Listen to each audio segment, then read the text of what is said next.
many thanks for staying on this late to attend my presentation.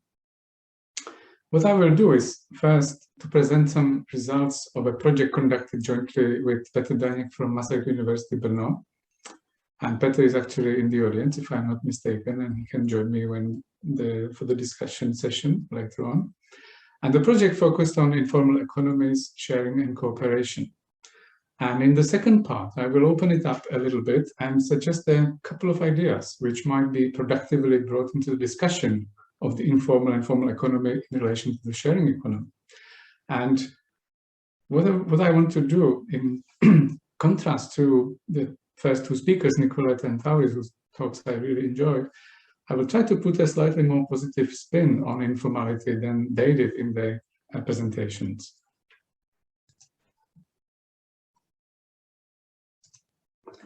This is just a reminder that especially the first half of my talk will be partly based on this paper jointly written with Petr.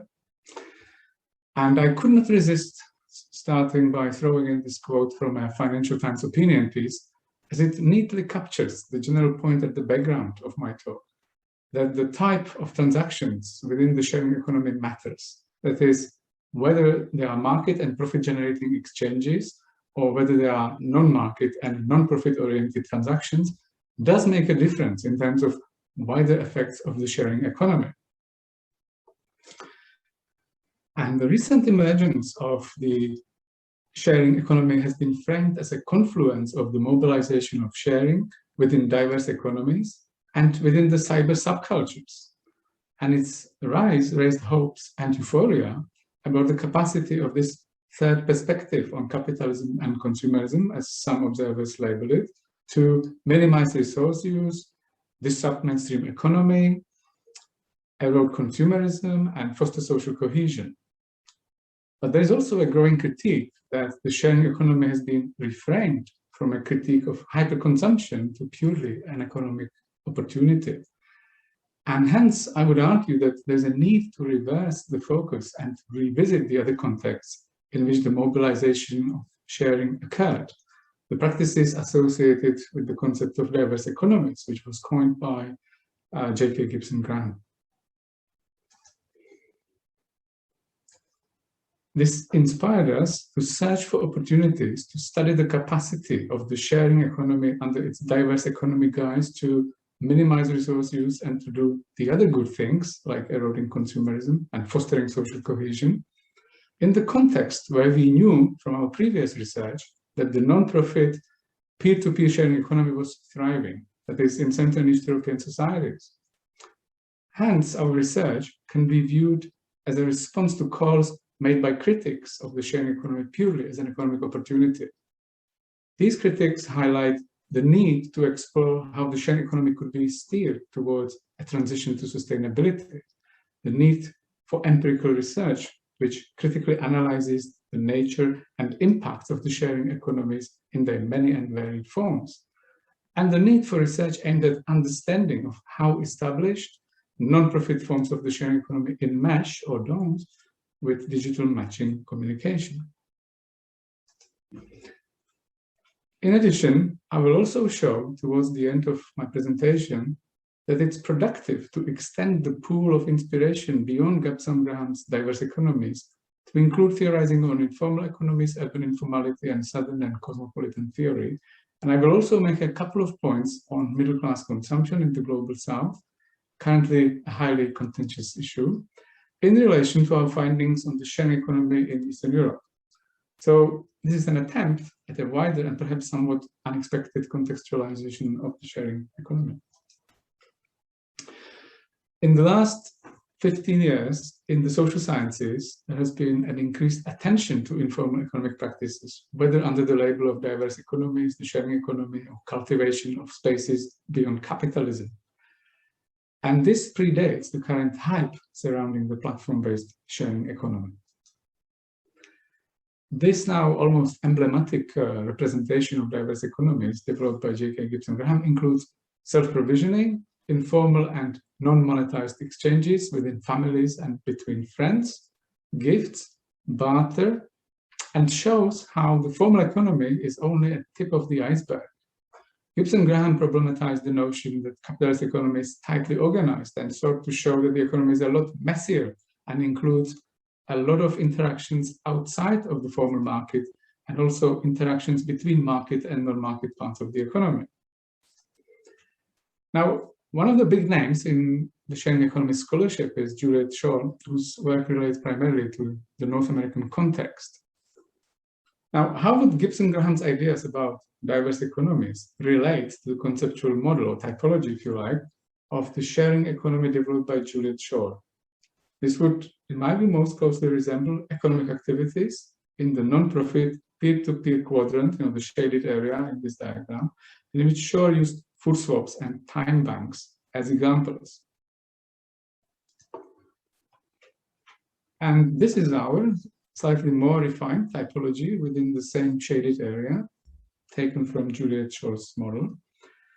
And within the non-profit peer-to-peer segment of the sharing economy, we distinguish between monetized and non-monetized forms of sharing, and between digital platform-based and non-platform-based sharing. And we give some specific examples of each type encountered during our research project on Czech diverse economies. And in the remainder of my presentation, I will talk about 3 of these examples. I will start off with non-platform and non-monetized food and help exchange networks. I will then briefly mention quite a unique example of a non-platform and monetized consignment sales scheme, the Gardeners Union Shop in Boskovice, which is a small town in Moravia. And finally, I will say a few words about the digital platform-based but non-monetized swap scheme, Don't Throw It Away.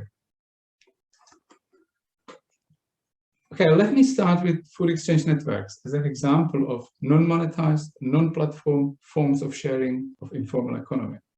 As this table shows, in Czechia, the volume of informal food production and redistribution of it and its proportion in the overall consumption of some foodstuffs is quite considerable, a situation that might be quite unusual for an affluent European society.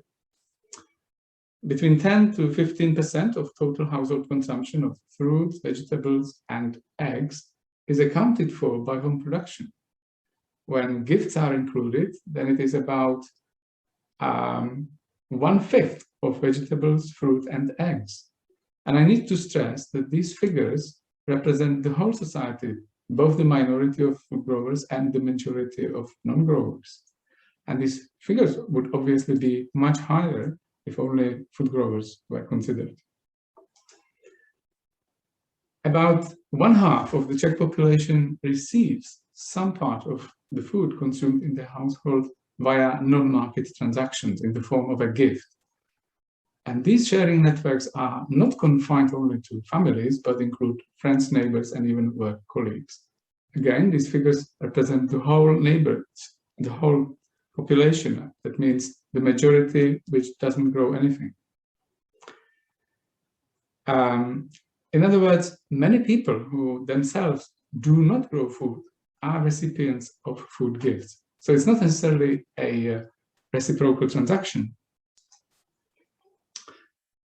And while the previous slide showed percentages of recipients of homegrown food in relation to the general population, this table shows with whom food growers in Czechia and Poland as well share their produce.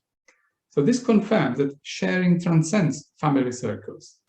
And this practice is an important facilitator of social bonds, which was confirmed by the fact that food growers have wider social networks than non-growers. Interestingly also, rural and urban dwellers are equally inclined to share or not their homegrown food with others. So the geographical context in which growers live does not seem to have an effect on their willingness to share food. Because it's not, this sharing networking is not primarily a rural phenomenon. And when asked about motivations for sharing, respondents mentioned a range of reasons. The desire to please others and enjoyment seem to be the most important reasons, and for some people, more utilitarian reasons, such as being on good terms with their friends and neighbors, were also important. Overall, 37% of all Czech households share some of what they produce at home, whether it's food, textiles, jewelry, etc., with others. So in the pie chart, this 37% is represented by the first four wedges, starting from the top in the clockwise direction, 1, 5, 13, and 18%, altogether 37. And people use predominantly traditional means of communication when they share homegrown food. In 58% of cases, it involves face-to-face communication. And in 37% of the cases, they use a telephone. And only 5% of them use social media and other digital means of communication to facilitate this communication about sharing. So despite the availability of digital platforms facilitating non-monetized exchanges of food, which I will talk about in a minute, very few people use them for these purposes. And when it comes to the sharing of things other than food, 30% of people share books and CDs at least once a year with others, 20% share machines and tools at least once a year, and about 10% share cars at least once a year. So this is effectively lending with no financial compensation. And now let me read out this quotation. When I have a surplus of, say, lettuce, I give it to the extended family, to my female colleagues at work, altogether about 15%, and a small part, about 5%, for sale in the shop of the Gardeners' Union. It's not a formalized exchange. It depends on what people have, and they simply suggest in a conversation, would you be interested? Why don't I sell all the surplus? I have friends who I know will be pleased to get apples for free. I do not need to profit from this. And to me, this quote represents a link, or a bridge, if you like, between informal exchange and sharing networks and more formalized sharing schemes. It shows how the same person can be involved in both. And it indicates that there is a hierarchy of the ways homegrown food is shared with others. The first recipients are the family, then the work colleague, and only then, if there is anything still left, would the grower consider the consignment sale shop, a form of sharing that I'm going to briefly describe in a second. And I'd like to highlight two important points this quote brings to the fore. First, the spontaneous character of food sharing within informal networks, and second, the desire to please others by sharing one's own produce rather than profit-making as a motivation for sharing. And this slide serves just as a reminder of where we are in Juliet Shor's typology, and we are in this non-profit, monetized, and non-platform schemes, and talking about the consignment sale shop. This is the interior of the shop. You can see homegrown food brought by growers for consignment sale. And this is the exterior of the building where the shop is located. And it's run by a local branch of the Czech Union of Allotment and Leisure Gardeners in Boskovice, which is a town of 12,000 people. And the shop is open to the general public, and it deals in two types of transactions. First, it sells a full range of gardens equipment and materials at usual retail prices. And the second type of transaction is the consignment sale of surpluses from household production at prices set by the seller, from which the shop deducts a small percentage. In these sales, the shop effectively acts as a non-digital matching platform. And several hundred local residents, both members and non-members of the Gardeners' Union, use the shop both as consignors and consignees. The profits from both sales streams, the conventional one at retail prices and the consignment one, are untaxed, as the local branch of the union uses all proceeds from running the shop to fund its activities aimed at its 360 members and also at the general public. And the general public activities include the maintenance of the union house, which houses some other local activities as well, running a youth gardeners club, and a free gardeners advisory bureau for the public. Consignment sales of household food surpluses are an example of a relocalized resource allocation which contributes to the strengthening of both social and environmental sustainability of this small urban community.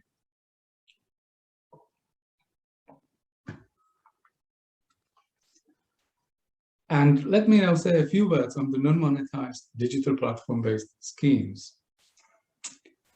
Don't Throw It Away, in Czech Nevyhazuj to, is a platform based in Prague, which, as its subtitle, Let's Not Throw Things Away, give them as a gift to somebody who makes use of them, suggests, facilitates non-profit, non-monetized peer-to-peer transactions in which the users either offer or demand material objects or services. It is forbidden for recipients to compensate givers in any way other than relieving them of the unwanted item by its removal. The platform was started by two men who launched it as the Spare Time Pet project in 2010 by investing their own savings. All income from advertising is used for the platform's maintenance and periodical software upgrades. The platform has between 60 and 90,000 visits every month, and has so far found new user for 65,000 items, which is not very impressive, in fact. So the volume of transaction is not huge, as any time there are only about 800 live adverts. And homegrown food is a marginal category. Furniture and electric and electronic goods dominate. Now, having outlined our empirical research and the vast extent, diversity and vibrancy of East European informal sharing economy, what I want to do in the remainder of the presentation is to show how this research can relate to a wider pool of ideas currently circulating in the social sciences under the headings of informal economies, urban informality, southern and cosmopolitan theory, and middle-class consumption and sustainability, primarily in the global south.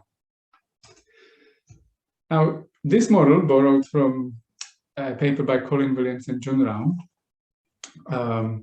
shows the relationship between informal and formal economy, and shows how differently non-market economic activities, such as the sharing of home produce, food and other items, can be conceptualized in various theoretical approaches. So starting clockwise from the bottom left quadrant, informal economy can be a temporary residue from earlier mode of production and consumption, which will be replaced with formal economy following a linear progression towards formalization and marketization. That would be the modernization theory interpretation. Next, informal economy is a byproduct of formal economy. Informal work expands in contemporary capitalism and can be described as a race to the bottom, and that would be the structuralist interpretation of it. And in the third quadrant, informal economy is complementary to formal economy. Both formal and informal economies decline or grow in tandem. And that would be the post-structuralist diverse economy perspective on the informal economy. And in the fourth quadrant, according to the neoliberal interpretation, informal economy is an alternative to formal economy. Informal economic practices have positive connotations, such as progress and modernity. Informality is a matter of choice and an alternative to overregulation of formal economy.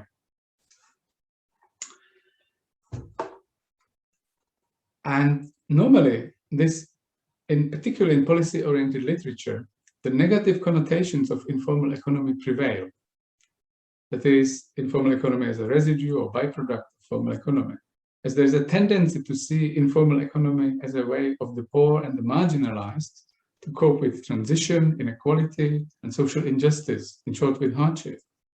However, research, including ours, showed that informality is not necessarily motivated by the rationale of financial savings or gains. Other currencies, such as respectability, satisfaction, acceptance, may be equally important.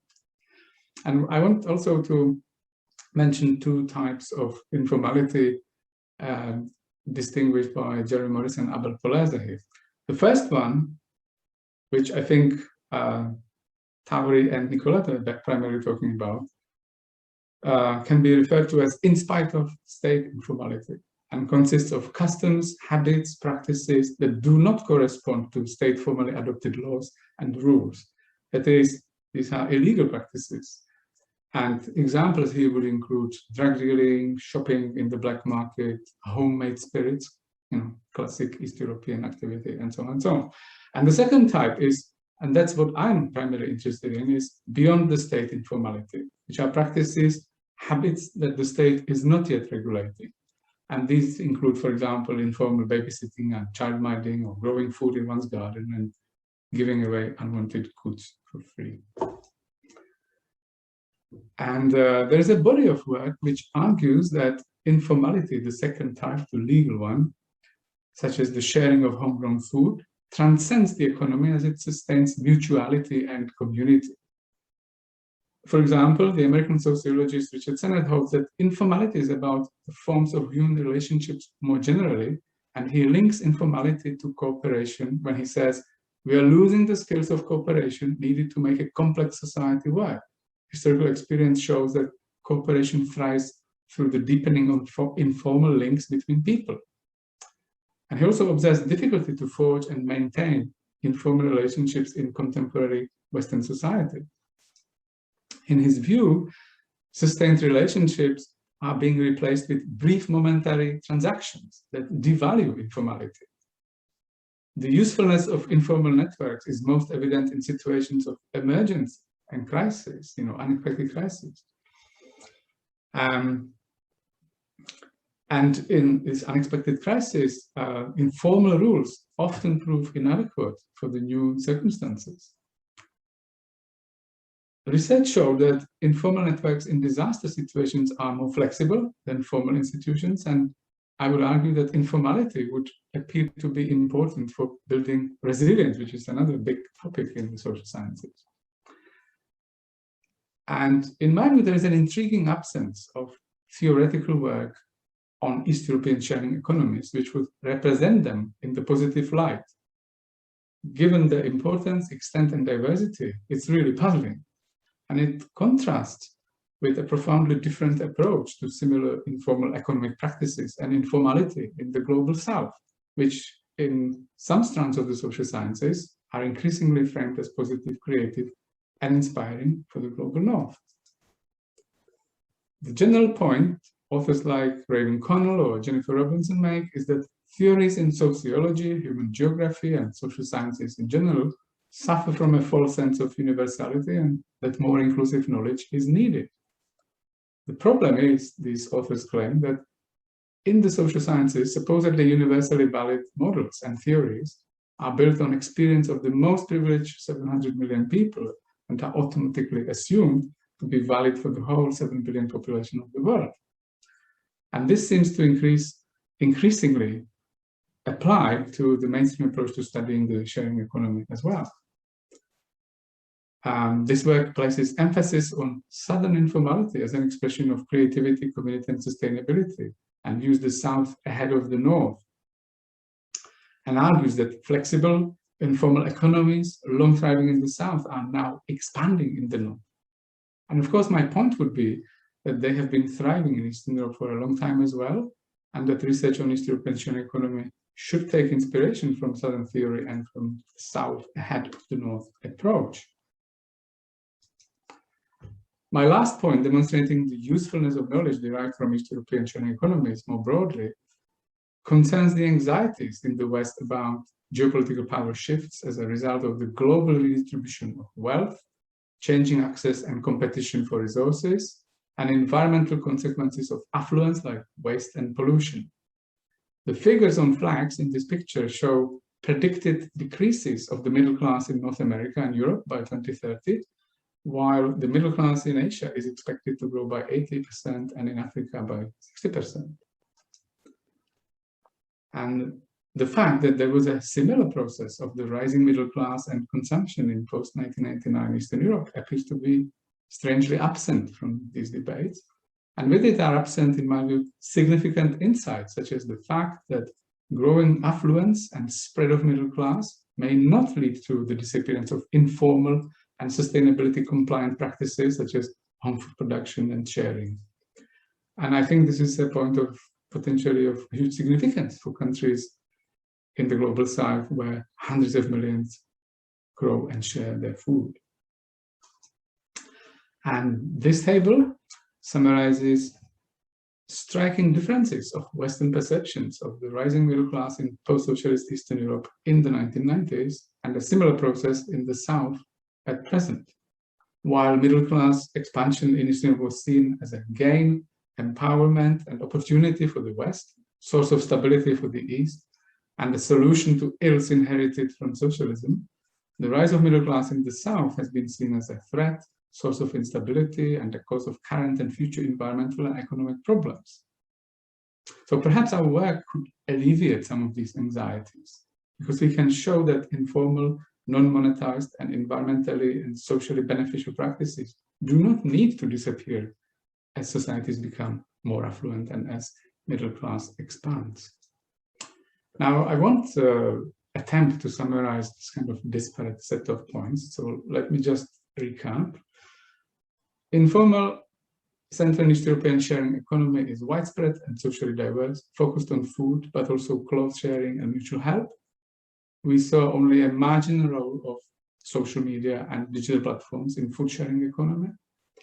These sharing networks are not necessarily an outcome of necessity, but manifestations of friendships and communality. Economic motivations are important, but not dominant. They are part of a package of culture, community, mutuality, and economy. And I also try to promote East European informal economies as an opportunity for theorization similar to Southern and cosmopolitan theories, and thus expanding a range of social contexts from which theory is generated, thus decentering the West.